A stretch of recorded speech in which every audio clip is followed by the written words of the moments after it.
Ncwadi yevangeli okubhalwe nguYohane sahluko leshumi elinesithoba 19 ivesi ngamashumi mathathu akananto.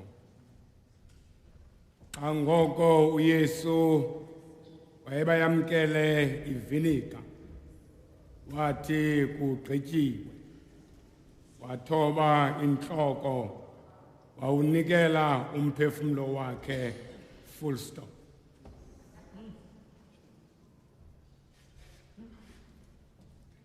Ndimi phakathi kwamazwi amabini. Izwi beliphethwe ngumfundisi uKomani Dinqaniwe. Ilizwi elizawuphathwa ngumfundisi Bishop Ngcono elithi ndiyawunikela. Emnqamlezweni sekusele indidi ezimbini zabantu. Hlokondiba isihlwele osihamba nje abasekho apha emnqamlezweni.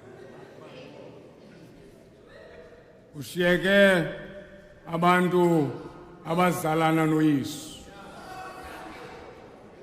Kushiyeke abantu abasejudini. Zezo ndidi zombini ezilapha emnqamlezweni ngalomzuzu. OkwakuJohane lilizwi lokugqibelele elithethwe nguYesu. Athi wawunikela umoya wakhe. Ilizwi lesithandathu. Namba ebalulekileyo owacala lezingcwele. Thixo wadala izulu nomhlaba ngeentsuku ezintandathu.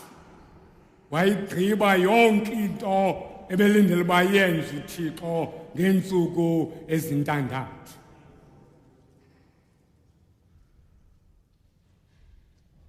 Mhlawumbi yiyona loo nto akubhubha umntu kuthiwe 6 feet underground. Ma umcimbi ugqibile. Namba yesithandathu. Loo nto uva amadoda ebethi cricket. Indoda ebethe kakuhle kuthiwa ifake u6. Ngoba yinamba yesithandathu. uThixo uzigqibele izinto. Umaphi uYesu athi kugqityiwe. Ngale mini yanamhlanje uthi umbhali kule meko uYesu wavakala ngelizwi elikhulu wathi kugqityiwe. Kwimeko yasemnqamlezweni kamentasekhaya ilizwi ukugqityiwe lilizwi ebeliqhelekile ebelisetyenziswa ngesiGrike kuthiwa xa kuthethwa Tetelestai. Ngoba lilizwi elithi kugqityiwe yonke into igqityiwe kamentasekhaya. Lesintathu indidi okanye icontext ebelisetyenziswa kulo eli lizwi uTetelestai xa kuthiwa kugqityiwe. Okokuqala uTetelestai ebesetyenziswa xa umbingeleli ephuma kwingcwele engcwele egqiba ukwenza umsebenzi wakhe athi xa ejonge ebantwini athi Tetelestai. Ngoba umsebenzi ugqibile ebewenza kwingcwele yengcwele. Context yokuqala ekwenziwa igama ukugqityiwe. uTetelestai ebesetyenziswa kwicontext yekhoboka. Ebesuthi umntu wasalana nekhoboka akubona utsala nzima kwekhoboka athatha imali yakhe ayokubhatala kumaster wekhoboka. Akuyamkela umaster imali athi gqibilile amakhamandela kuthiwe Tetelestai. Ngoba kugqityiwe iyakhulula ikhoboka kugqityiwe. Okwesithathu apho belisetyenziswa khona eli gama belisetyenziswa xa ikhoboka liwugqibile umsebenzi walo ebeluwenza. Lithi xa libuya lipheka umaster ikoboka libe mnyango lijonge kumaster lithi thethe le style lijike ya kuba uthi wenza umsebenzi ebeluwenza athi Yesu ugejiwe kamenta sekhaya sibikulondawo kalomsusu ugejiwe uthi Yesu umsebenzi owahlukileyo ugejiwe kodwa xa ndisehlapha ndifuna into yokokuba lo uthethe le style ndimbeke kwi-context yakhe ayifani nabanye othethe le style aba bendithetha ngabo lona uthethe le style uthethe le style othi kugityiwe to the master's satisfaction andinzibanga nje kodwa nonke iphumayo uyanwaba ngoba kugityiwe ingozi ugiba kanti umaster is not satisfied. The master is not satisfied.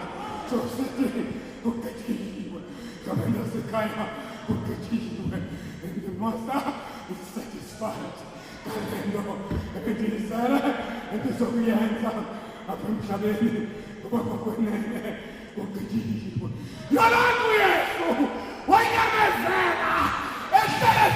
winning over.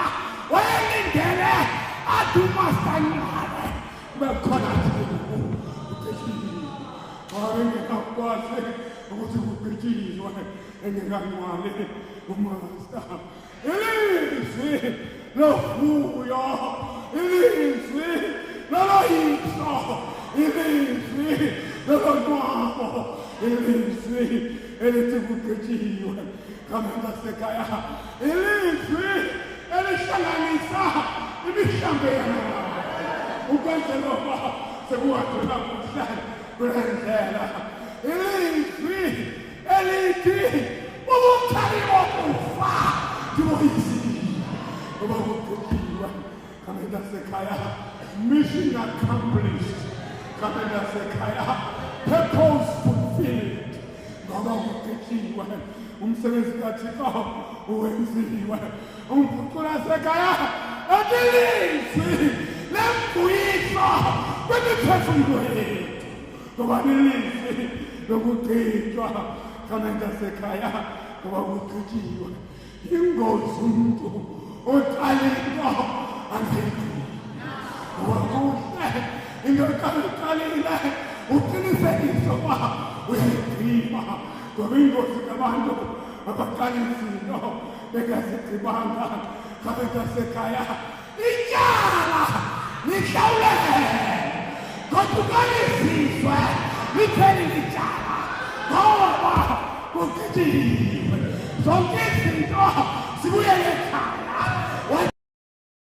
uYesu ugqityiwe thina umsebenzi esikuwo sawagqitshwa kamenda sekhaya ngoba eKhalvari zonke izinto zenziwa ngoba kuphelele ngoba ngoku i-connection yezulu ihlangene yonke indawo iphilele nobungabheka ngapha yes nobungabheka ngapha yes nobungayibukelela yes nobungabheka ezantsi yes yonke imeko kwilizwi lokugqibela emnqamlezweni basifumane